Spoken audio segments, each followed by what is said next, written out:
It's a great day in the neighborhood. Gracious Lord, make us truly thankful for another day. Bless us to go out here and touch somebody, inspire somebody, help empower somebody. We promise, Lord, to give you all the praise and all the glory. Your mighty, matchless, and majestic. Amen. We have a very special guest today. My sister from another mister.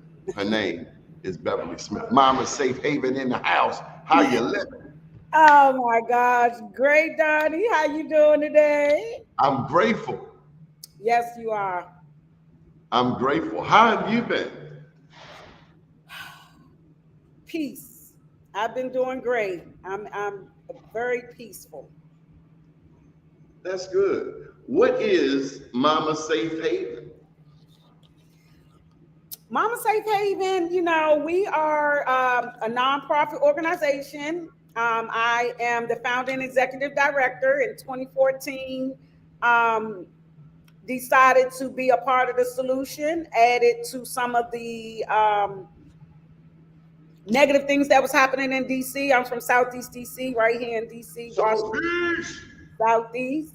And so decided to start Mama Safe Haven to really bring moms together to be a part of the solution. We believe it takes a healthy village to raise a child. So Mama Safe Haven, we encourage self-love, higher education, and self-employment by offering a support bridge to families in need of resources to get to the next level in their lives. So we work with individuals who have experienced domestic violence, trauma, mental health illnesses, and things that a lot of our people have succumbed to in the Black and brown communities. How is DC these days? Ooh, I'll say DC is great. DC is, I'm a DC representative, so I'm gonna let you know we the nation's capital. We the bomb.com. You will if you look and pay attention to the news, they want you to believe that, there is a lot of crime happening everywhere, but Mama Safe Haven, we are tapped into so many positive youth. The number of youth that are graduating, that are experiencing success within their homes are skyrocketing. There are some things and issues that we are dealing with here in DC, but we have a number of organizations. Our mayor is stepping up and doing so much as it relates to putting the hands back into the community organizations to help solve some of the situations that we're having. Can't talk about DC and not talk about this housing crisis that we are dealing with right now. Yeah, housing is an issue. They cut the budget for our emergency rental assistance program, Mama Safe Haven. When you hear Mama Safe Haven, you think of housing. Unfortunately, right now, we do not provide housing, but we do receive a lot of calls from people who are experiencing difficulties with maintaining their rent.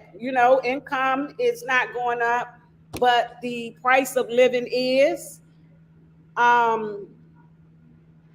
Yeah, there's a lot. I always start with a good note because we have a God that is sitting high and looking low, and there are a lot of great people on the ground, boots on the ground doing the work. And it's just really about those who are needed help to be a part of their own rescue and to say, hey, I need help, and these are some things that I could do to be a part of that rescue. This is a loaded question. What is your why? That was loaded. Okay. What is my why? I appreciate you just taking the time to think. Yeah. And not give us some AI answer. Yeah, because that was a loaded question. And when you asked me how I was doing in the beginning and I said peace, that's because I learned to just take that moment to woosah, right? Because it's so many different things that come up when I think about my why. And it changes, right? I'll be 50 next year. I'm excited and not ashamed to say my age, right? 75 was a great year. So my why today is I'm in the process of healing baby Beverly. So my why is for those little brown girls who may have not been safe in their own home while they slept in their bed. I wasn't safe in my own home. And so yeah, that's my why, is to be who I needed. My mom, amazing, strong mother, did all she could with what she had. And I'm grateful to be here to honor Murray G. Smith, right? Murray Grace Smith. However, there were people in our home that she could not trust and was not aware, and I was not strong enough to tell her what was happening. And so my why is for those young girls who don't feel safe to say, there's something going on in here.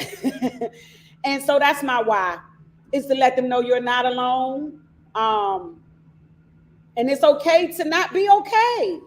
Don't let anyone make you feel ashamed to say someone hurt me. So that's my why. You know, thank you for sharing that. Thank you for putting it out there.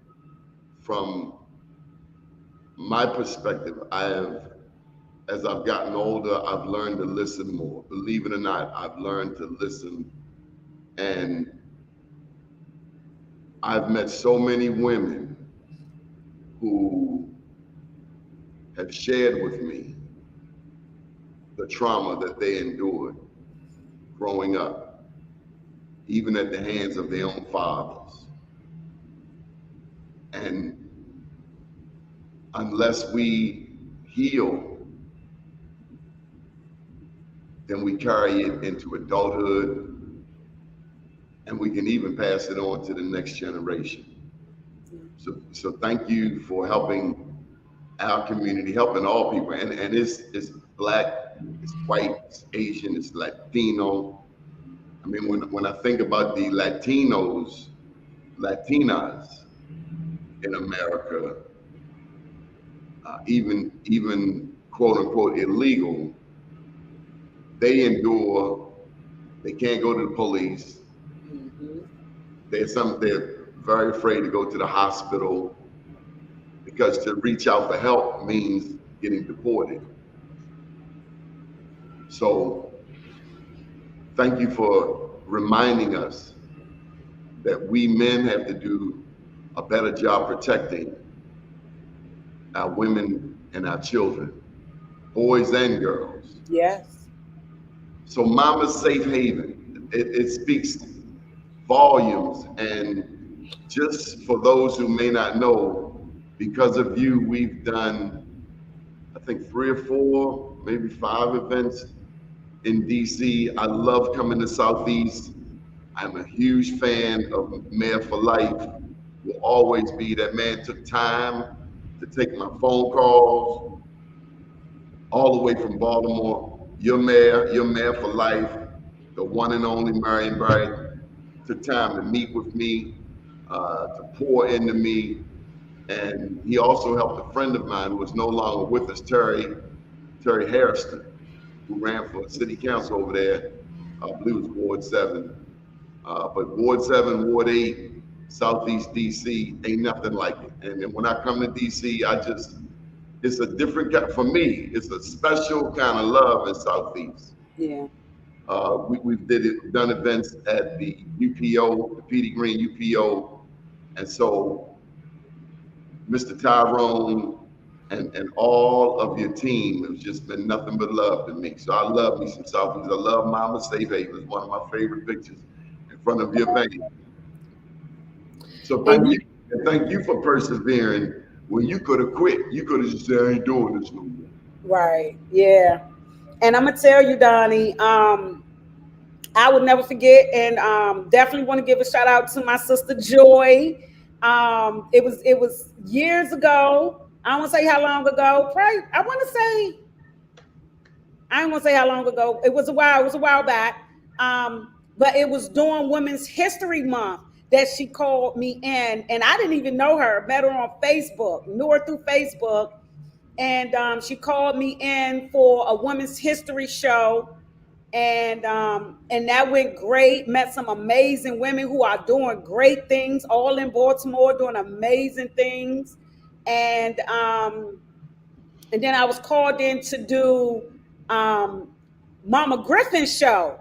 Jacqueline Griffin had a show, and she wasn't feeling well, and so Joy said, "Well, since you down here, you should do Donnie's show." And I'm like, "Donnie, okay, And I'm sitting there watching, and she was like, "Donnie is, I know you can handle Donnie. Go ahead in there. I know you can do it." And I'm saying all this to say, because I didn't know what to expect. I went down to Baltimore for one show and ended up on your show. And when I tell you, Donnie, the love, the respect, also what you have done for me personally and for Mama Safe Haven. You showed us that there is no limit to what we could do.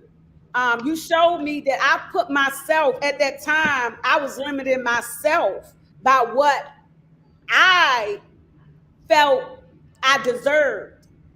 And I will never forget, after I did your show, we had a ball. Of course, my history with our mayor for Marenbury, did a lot of great work with him. I worked side by side with him in his last years, and super honored to have been able to spend a lot of time in his presence and to learn what community service looked like through him. And you don't have to be perfect to be able to serve. And so it was an honor before I could make it up BW Parkway to get a call from you asking if I wanted to host Black Wall Street in DC. And that was something for Mama Safe Haven, that our whole goal is self-love, higher education, and self-employment. So it tied right in. It was super organic. And when I get calls and questions about how do you all do this Black Wall, how did that come about? And I always let them know that Mr. Black Wall Street, Donnie Glover, was the one who really spearheads ensuring that we honor those in the community who are giving back, those who are doing the work, those who are not, on TV and, their name is not all busted out in glitter. But you said, Beverly, this is what you do. You just call them, tell them to show up.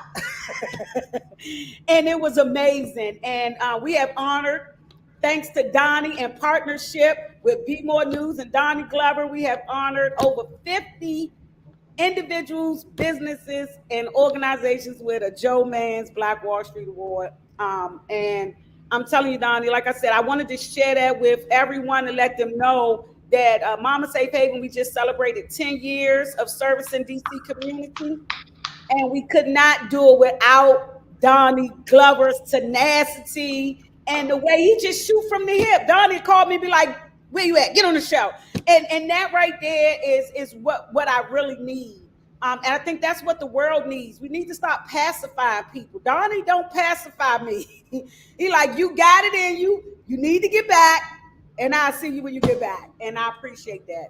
Tell me about Mr. Tyrone. Why is he special to Mama Safe Haven? I'm gonna tell you, Mr. Tyrone Parker, just like Donnie Glover, Mr. Tyrone Parker. Mr. Parker is what I call him. He's like a dad to me. Mr. Parker came into my life during a time when there was a lot of confusion as it relates to where Mama Safe Haven was going to be housed. We were, at one time, we had 4 locations in the Department of Parks and Recs here in DC. And then they had a change of management. They switched everything over, and they had to, well, they didn't have to, but they actually cut all of the contracts with the nonprofits that was operating inside of the Department of Parks and Recs. And although we had thriving programs that the community depended on, they cut those programs and they cut the funding, and it left us not having a house, a home to be able to provide services to the community. Mr. Tyrone Parker is the founder and was the executive director of the Alliance of Concerned Men. Praise God, he was able to retire during I want to say it was in 2016, 2015, 2016 when I met Mr. Parker, but it was by faith because at that time I was, like I said, I was going through some things. We was going through trying to find housing. And at that time I wanted to go hard with DPR. I was doing petitions. I wanted to call them out, all these different things. I was really upset. We were upset. Who is DPR? I'm sorry? Who is DPR? Department of Parks and Recs. So the Department of Parks and Recs is DC's recreational centers. And like I said, we were housed in 4 of those recreational centers throughout Southeast. We were only in Southeast. And you have been to 2 of those sites when we were in Benton Park. And also we did it over at Malcolm X Opportunity Center, which was a recreational site. But that was just 2 of the sites that we had during the time they, the government, the mayor, they was doing different things. And they, like I said, they canceled all of the contracts with community organizations. And so that's when I started calling out to individuals that we serve for a petition to sign for us to get back into government free space to provide free services to the community. And long story short, I had called out to a sister who, if she walked past me, I would not know who she was, but I was calling numbers and I called them names in my phone. And long story short, she told me that I should reach out to Mr. Parker. At this time, I did not know who he was. And when I reached out to him, he let me know that they had opportunities for basically violence interrupters, which I am not a violence interrupter. But long story short, the Alliance of Concerned Men has been providing programming and services to the community for over 30 years. They are located in Ward 7, and they are known for bringing a truce to gang violence. So they're known for going into high crime areas, dealing with the gangs where you have a victim and a perpetrator. And their organization is known for bringing them both at the table and calling a truce, where they walk away peacefully. And a lot of those men that they brought to the table are working together today, and they have been able to help them find housing, jobs, and a lot of them are still working under the Alliance of Concerned Men today.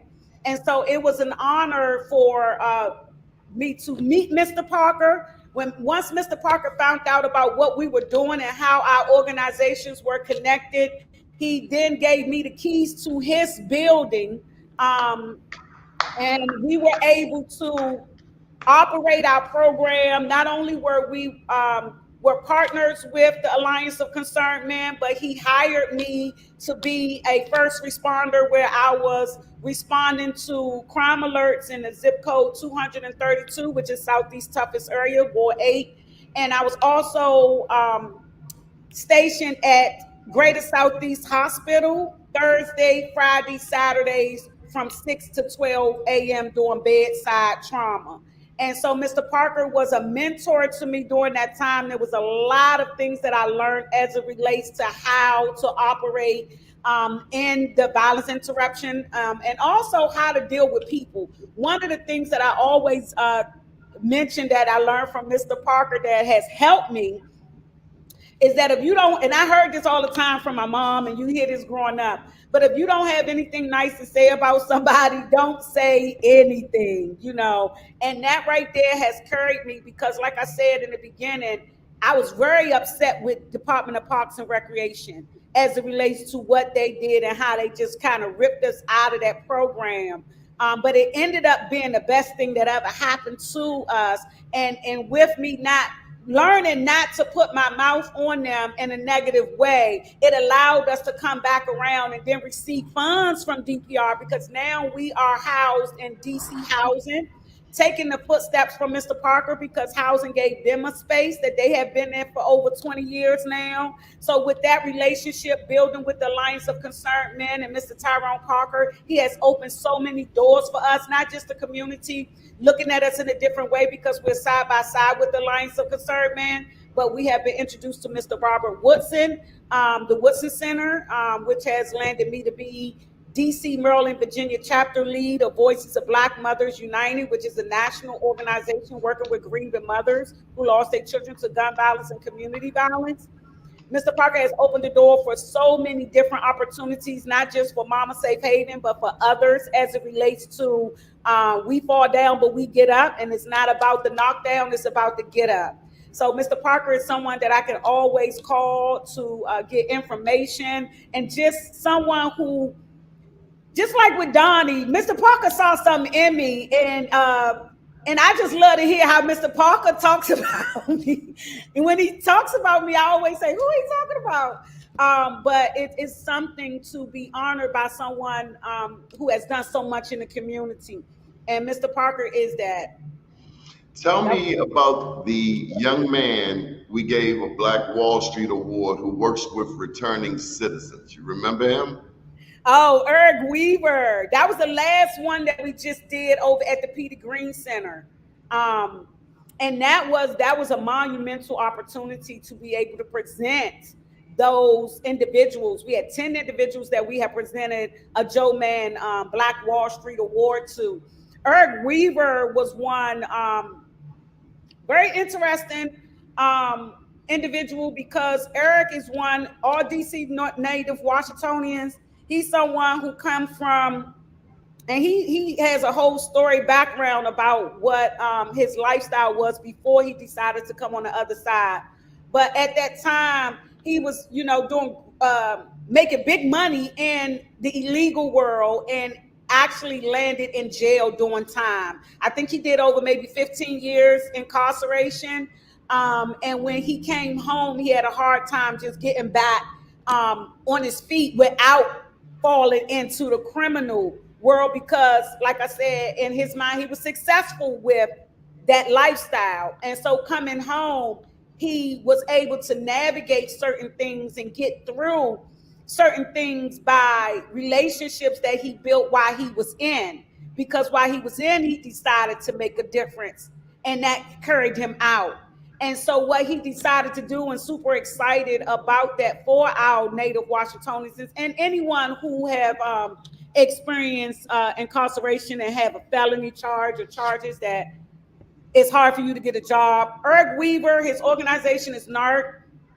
And what they do is they assist individuals coming home, and they grab them before they come home and try to build a relationship while they're still in, and to provide them with resources, and not just with resources, but the tools and tips they need for them to become the person they need to become to sustain those resources once they come home. Because it's one thing to provide someone with all these things once they come home, that they don't have the wherewithal or the mental capacity to sustain these things, then it's really a waste of, not a waste of time, but it could be, really something that you're doing in vain and not helping. It could do more hurt than help by not allowing them to be a part of their own rescue. So what else is going on with Momma Safe Haven? Wow. Okay. Now, that's a great question that I love to answer, Donnie. Because we have a lot of great things going on. So since, I was talking about our relationship with the Alliance of Concerned Men and how we was housed in the Alliance of Concerned Men. But as of September 2023, we had a partnership. We have a partnership with DC Housing Authority. So now we are actually sitting in our own space. We have a 5-bedroom unit. We are partnered with the Department of Housing Authority. So we have a lease. They gave us a 3-year lease for us. We don't pay any rent. And we have actually turned this space into an aftercare space. So we provide safe spaces for our youth to come in. I cook dinner for them every night. Tonight's dinner is chicken Alfredo, broccoli, and garlic bread. We also are partnering with House of Glam and also Strategic Thinking Life Skills. So we have a beauty camp. So we actually have a girls' room with a hair salon, and we have a boys' room with a barbershop. And so we have Mondays, we have barber Marco Price Bay that comes in and teaches our youth barbering. He also teaches them chess. as well as just life skills as a man. And then we have Shanae Davis from House of Glam, who comes in and teach our girls etiquette and also self-care and what's the other word? I'm trying to think about just cleanliness. That's the word. I was trying to use a bigger word for cleanliness, but just the importance of going back to our roots, of teaching our youth those soft skills that can really get them a long way by saying thank you, please, looking people in the eyes, shaking hands, and also giving them your first and last name, not your nickname. So just little things. We are really excited to be here. We're in Southwest now, Donnie. Yep. So we're in Southwest. We're right across the street from the Nat Stadium. I can see Nat Stadium out my window. And if I look to the right, I can see the Audi field. So we're in between the soccer stadium and the baseball stadium, which is a really great area because we're also located, of course, on DC Housing Properties in Southex Gardens. So we have our target population behind us, which James Creek is also a low-income community. But then we have all of these great big high-rise buildings and these new establishments to be able to support us as it relates to pouring back into the community. And the question that we ask them, do you support the community that supports you? And so that's what we're doing here at Momma Safe Haven. The other thing that we're excited about, Don, you know, we got a lot going on. So us helping us is a AIDS and HIV awareness organization. So we have Miss Rashida Carr comes in every Thursday, and we do teen talk, sex education for our girls.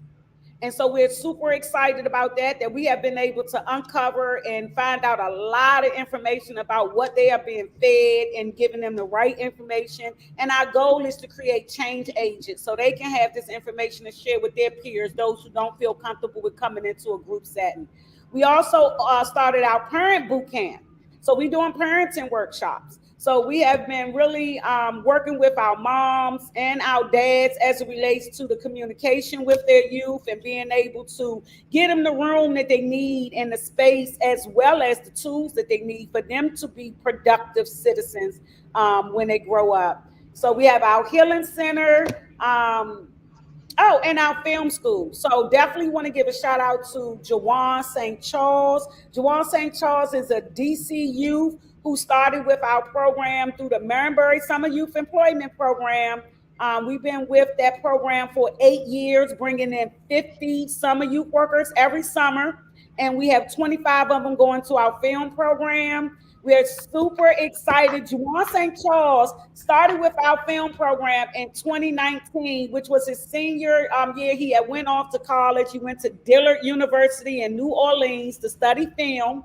Every summer, he came home and worked on our film project. So he filmed movies for us. He had done short films, documentary, and PSAs.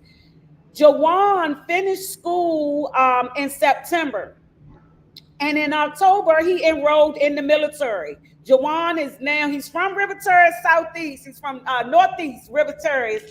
But what Jawan decided to do once he finished in Dillard in New Orleans, he came home for the summer, but he enrolled, enlisted into the military, and he is now stationed in Kansas. Last month, I had the pleasure and the honor of joining Jawan in New Orleans for his graduation. So it was such an honor to watch him walk across that stage at a HBCU to get his degree in film and also to go back to Kansas. But I'm excited to announce that Jawan will be facilitating our film program via Zoom. So he'll be home for 2 weeks in the summer to film the movie that him and the youth will be working on. And also shout out to the Department of Parks and Recreational Center because they gave us a grant for $75,000. Not only did that grant help us to furnish the space, but it also allowed us to pay Jawan to provide the film school. Look at God. What would you say to anyone who is thinking about quitting? I want you to take a moment and tell us the significance of faith. The significance of faith.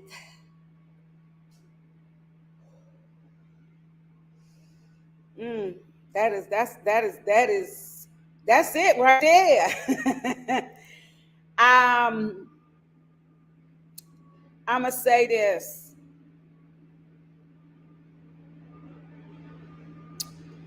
Whew, there you go with another loaded question, Donnie. Because you know the reason for me, as it relates to never giving up.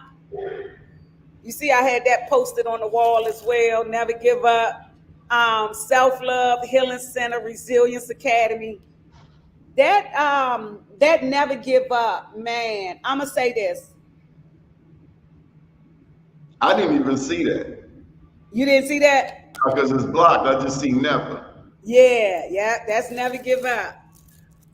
That's never give up right there. And shout out to Luis. Luis painted our mural on the wall. Oh, it's painted. Yeah, he painted. That's painted. He hand painted that. He does murals all through the city. Ward Luis Pereira. And he does murals all through the city. And when we received that grant from DPR, we didn't hold any expense. I called the best of the best to come in and hit the logo on the wall. And he did a great job. But when I think about never give up was really the first thing that God gave me. When I first let's see, for me, never give up. I know what giving up looked like. 3 of my sisters ain't C40. I lost a cousin to AIDS. She looked at me and said, you know, my nickname is Mumu. She said, Mumu, this disease is supposed to kill me while I'm not dead yet. She literally gave up. I know what give up looked like. I know my sister died at 39 to a dipper overdose, left 8 children, you know, and when she would get high and I said, she would say she was into, you know, that was her trip she would go on, you know. And I know I lost my mom to crack in 94. I walked in and saw my mother 3 days after my 19th birthday. My mom passed away from crack. She was addicted to crack. And I would talk to my mother through a door. I know what giving up looked like. And there's so many other options out there. You have alcohol and drugs and sex and clubs and just negative talk. You know, you have, you know, that thing of misery loves company, giving up. Man, it's a whole pool of people giving up. So you'll have a whole welcome mat if you choose to do that. But I tell you what, never giving up, dude. Woo-hoo. I'm telling you, it's the unseen, right? You don't have to guess what you're gonna get when you give up, right?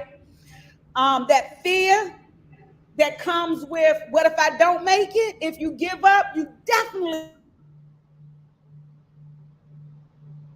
come on back. Don't get right. Those are the things that went in mind. Just 2 years ago, I had people actually praying and begging me to give up. It irritated them when I got up, and that was really the fuel because I said, "Wow, if these many people going against me, I must be on to something, right?" And the devil is a liar. Listen, I'm gonna tell you, when you don't give up, I'm telling you, you open to the doors to what they say was not possible. Okay, and it's really hard for me to explain that in a way where you can really feel it. But you know, if you can grasp this concept that he will do exceedingly abundantly above anything that you can ask or think, and like I said, it's going to go above that. So whatever you think that you're going to get when you don't give up, times 10. and know that whatever pain you have to go through to get to that, that's what it needed for you to be equipped to sustain that once you get it. So it's not about why these things happening to me. These things are happening for me. So it's really about what we say to ourselves. That was one of the things that really helped me, was the conversations that I was having with myself, and what I believed that I deserved, what I believed that I was worthy of, right? And putting a new script in my head. You know, we got that replay, and I had to really go within again from the beginning when I talked about baby Beverly. Oh, baby Beverly had something. And I say baby Beverly, but I say 8, 9 year old Beverly. It wasn't until I was about 10, 11 year old when I started fondling around with boys and all that, and all the other stuff went out the way. But I was 10, 11 years old. But around 8 or 9 is when I was still in that I can do anything, and that kind of la la land. And I'm back there again. And I'm gonna tell you guys, this picture of this house and the flowers and the grass. I spent a lot of time, my early years, I was a school teacher.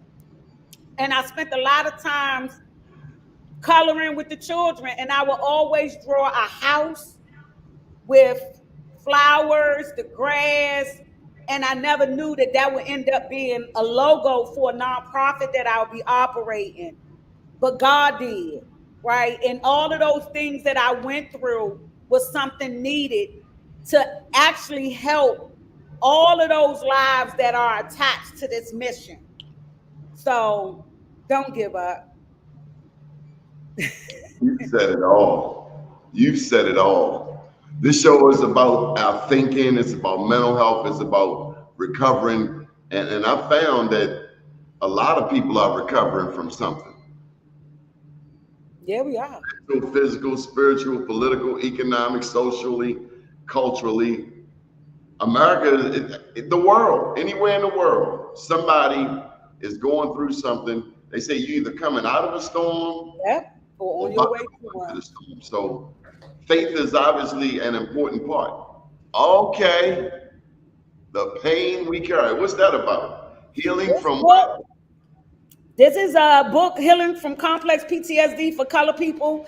I'm in a process of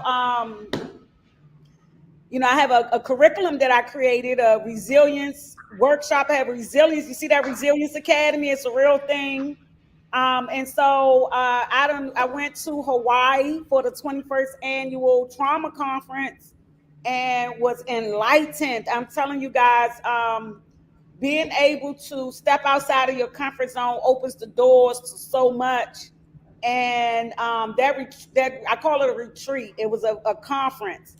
But for me, it was a retreat in Honolulu, Hawaii, and was educated. I was able to grab some books, parenting a teen girl, working with teen girls, a crash course on conflict communication, and just this self-love workbook for women. So just different books. I'm in the process of creating my own journal. Preventing youth substance abuse. Last year, we were able to work with, receive some funds from DBH to work with teens and educating them on the misuse of opioids.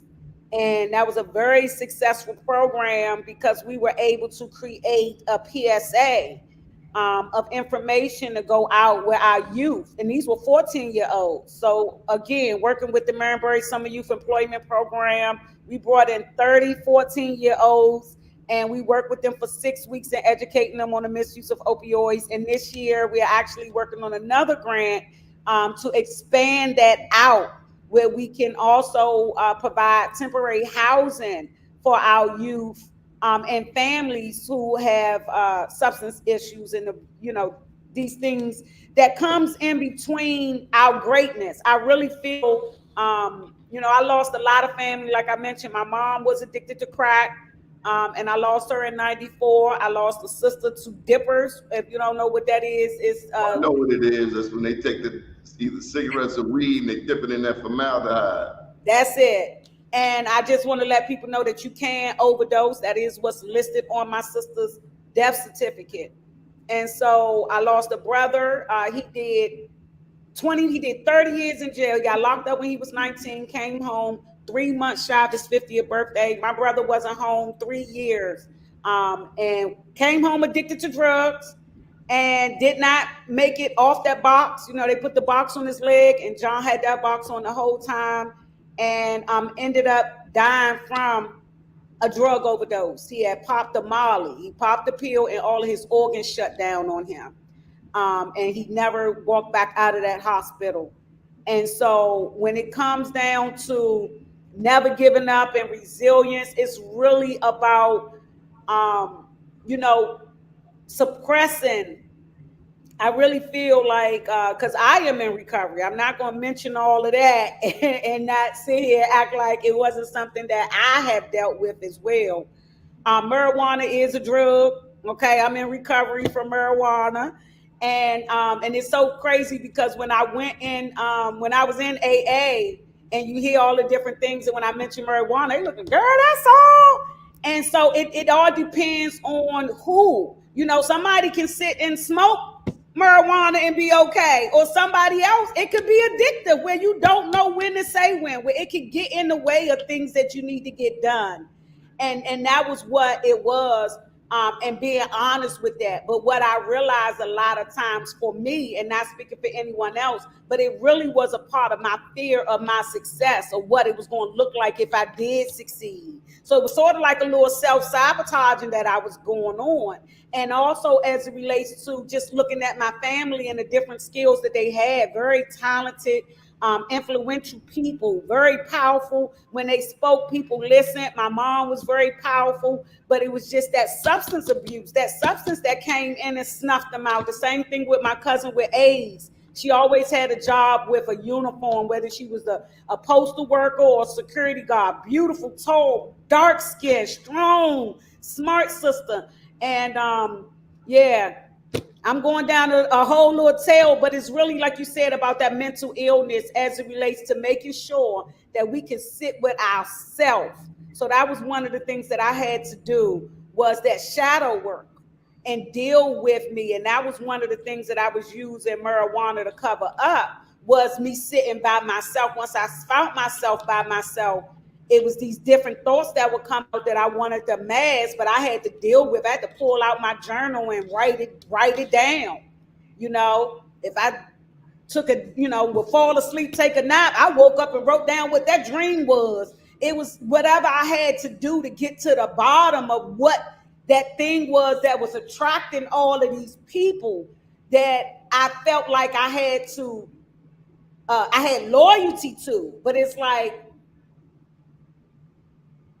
what is, so once I started to dig in that thing of where it was coming from for me, they couldn't relate to me anymore.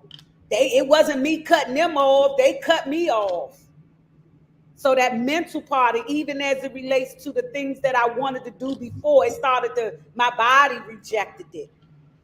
So it was that whole thing, like you said, just going back to that faith of believing in the things. That's what faith is, believing in what you don't see.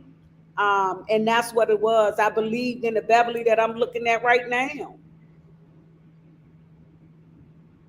I don't even know where to go from here. Donnie, can you tell? Look, Donnie, what's your why? It came to me this weekend when I think of my mom and my dad, but she got her wings in 85. And I was in the middle of Morehouse. Oh. So before she went home, she helped finance 3 semesters for me. Wow. At what I think is the greatest institution of higher learning in the world, Morehouse College. And I since learned how much she sacrificed for me to go. And so I always knew I was going to college, didn't know where, but I owe it to those ancestors Yes. who positioned me long before I was born, who opened doors. And so I think it's in Luke, to whom much is given, much is required. So my why, because God put me in position through my parents, through a village, a supportive village, to be able to be a blessing. So this network, the show, the websites, the books, is to God be the glory. God be the glory. It's by His grace, getting what we don't deserve, and by His mercy, not getting what we do deserve, that I'm here. And let me just throw this in. Friday, a group of us got together from elementary school in the old neighborhood, West Baltimore. I lived in East Baltimore, I lived in West Baltimore, but this is my West Baltimore family. People I've known 50 plus years. Wow. And when we went around the room with about 10 black men, guess how much time we collectively served in prison? 0 years. Come on, God. Put that on the news. That part. Statistically, America represents 5% of the world's population, but we have 25% of the incarcerated persons. Yeah. So to look around that room and to know that no one spent a year in prison. That's awesome. And one cat did tell me offline that he was locked up for 6 months. But I still stick with the original conclusion, 0 years. That's right. In prison. And I say that because that's powerful. In Santan, where I live, that is quite often not the conversation. If anything, I've heard a person say, you don't know nothing about Benton. Exactly. As a badge of honor. Wow. So, yeah, I have to give back, because when I think of the sacrifices of a Harriet Tubman, you know, I wrote on social media, I won't even mention their name because they took my page. I had to start it all over again. But I went back and forth with this one social media because I wrote a phrase that has been attributed to Harriet Tubman. I freed 1,000 slaves. I could have freed 1,000 more if only they knew they were slaves. And they questioned my number of 1,000. And they said, well, she only freed 72, according to Wikipedia. I said, yes, but when she went to South Carolina with the help of the Union Army, she freed nearly 800. Okay. At the Combahee River. So another part of my why is correcting the misinformation that we have about ourselves. Yeah. That somebody else, some oppressive people, want to tell our story, and they've been messing it up and getting us all messed up in the process. For instance, we just lost a matriarch here in Baltimore. Her name was Dr. Helena Hicks. And she traced her ancestry, and she had zero history of slavery in her family. But we assume that because we are African American, that we are descendants of enslaved people. Well, we're not. And that is not the case. Right. Another point that I want people to know is that there were Black people here in America when the European arrived. Not all of us came in the bottom of a slave ship. Right. A lot of us have indigenous roots. How many of us can look up the family tree and see Native American? I know for a fact I'm Native American. So if it's important. Part of my why is helping us to identify who we are. I got Puerto Rican on my mother's side. I got Blackfoot Indian on my father's side. And sadly, unfortunately, if you say these things in front of some Black people, they like, oh, why you want to bring in the Indian? Why don't you just want to be Black? It's not about that. It's about acknowledging my ancestry. That's it. Yeah. And you should know yours beyond what you think you know. You should go do some research. I was sharing with a lady Sunday that write down your family history. How far back can you go? It was a Black lady from the Netherlands, originally from South America. And I asked if how far back in her ancestry could she go? And she said she never thought to do that. And she said, why? I said, for your children and your grandchildren and generations yet unborn. And there are people all over the world who can't go back. I met people in China. They can't go back 100 years because of war, because of natural disasters, all kinds of things. Not just, slavery, but a whole litany of things. Some people were adopted. Some people ran away. Some people, there's trafficking. Yeah. So that's a convoluted answer, but the why, I know I must give back. I was raised by two parents who taught me to not be selfish, to be a blessing, to give back, to help others. That's it. That's important. Yeah. It is. So what do you want people to know as we wind down? What do you want people to know about Momma Safe Haven? Do you need any money? Do you need more grants? Do you need grant writers? What do you need? Do you need volunteers?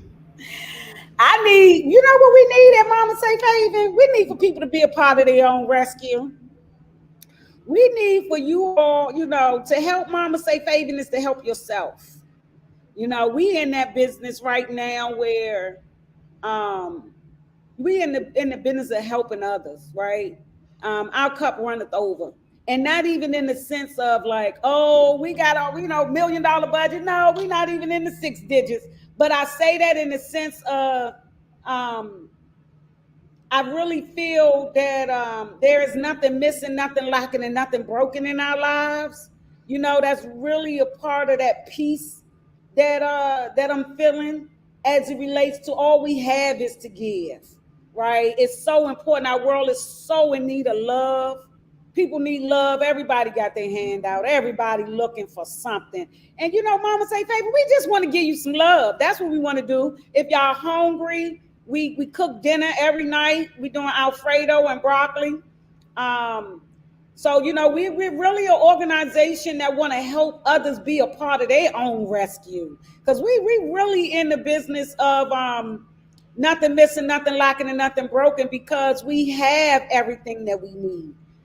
We could just change our mindset from a mindset of lack and what we don't have, but look at all that we have. It's abundance everywhere. We're living in abundance. And I really think that's what our biggest issue here in America is, that we living in abundance and people can't even see it. You're walking past what you need every single day. And I was in Tanzania, and the leader of our effort in Tanzania, Reverend Frazier Mathis, I saw him give this woman $60 for her child's tuition. I learned in Jamaica that people have to pay to go to school. I learned that in Africa. Here in America, school is free. Public education is free. And we don't take advantage of it. There are people in other countries who would die to be in our shoes. And we take it so much for granted. Yeah. And you can even go to college for free. Yeah. Might not be the college you want, but there's money out there for you to go to college. It's not like that in every other country. Yeah. I think that when it comes down to, I appreciate you, Michael. One of the things that I think is important is we have to, I'm going to say it, we got to unlearn and relearn. We got to unlearn and relearn. It's a lot of things that I was taught in school that I had to unlearn. And education is really about us going within, and this is where the education at. It's to know thyself. It's to know thyself. It's important. We can get all of the credentials and things like that to get us to where the outside is okay with us. But we have so many people who have those things and the inside is empty. I don't know if y'all ever seen the movie They Live. I just watched it. I'm gonna watch it again, but it came out back in the 80s with Roddy Rod Piper or whatever. But as it relates to us not just taking what they give, right? Like I said, all that everybody got their hand out and you don't know what they handing you, right? You just in the line trying to receive everything. And I really feel that we have to be sober, fit, physically, mentally, spiritually, and we need that unity. But it's hard for us to come together, and that's what I wanted to share with everyone. With the end is just that whole sober living and fit. Just making sure that you're mentally okay, even if you just reading a paragraph a day. Not always listen, because I listen to a lot of podcasts and books, but reading and walking, even if you just walk around your building or your house 3 times or walk up and down your steps, those are some things that I would love to just share with the community. Also, Mama Safe Haven. We have parenting classes. We also doing a vendor opportunity for DC Housing Authority residents and those who are in the Section 8 program, because we do encourage self-employment. And partnering with my brother Donnie Glover, we're going to be doing another Black Wall Street in July. So we're super excited about that. Super excited about New Life Recovery Show and just bringing awareness to the importance of, a healthy lifestyle, right? That new life is so important. I'm standing here as a new person. I know I have not arrived to where God wants me to go, but I'm on that path and want to encourage others that you can go through. I just went through a crazy divorce and have 4 grown children that we don't have the best relationship. But when I tell you, it's really about how you feel about yourself and what you have put out, and not allowing others to project on you. A lot of people will project based on what they feel like they need to be getting from you or how they want you to go back to your old ways. But it's so important for us to be sober and fit so that way we have mental control over our mind and not allow others to project and to, make us feel any kind of way as it relates to how we live in our lives. So MamaSafeHaven.org, tap in with us. I don't know about anybody out there, but I've gotten a lot out of this show. I thank you for pouring into us. And on behalf of the people watching, we wish you nothing but success. I can't wait for us to get that Black Wall Street ceremony going on. And this time it'll be in Southwest or Southeast? We in Southwest now, Donnie. We got we're going to activate this parking lot area and get some things popped. We're going to do it outside. It's going to be great. Okay, to God be the glory. Thank you for being my friend, Bev. Thank you for being my brother. How did I go from your friend to your sister to your friend? Wait a minute. My sister, my friend. Right. Thank you. I love you, Donnie. Love you back, sis. You've been 100, A1 from day one. Over 10 years. Over 10 years. And like I said, I thought you was about 35. You done blown my mind with this age thing, but I'm gonna leave well enough alone. Love you, Donnie.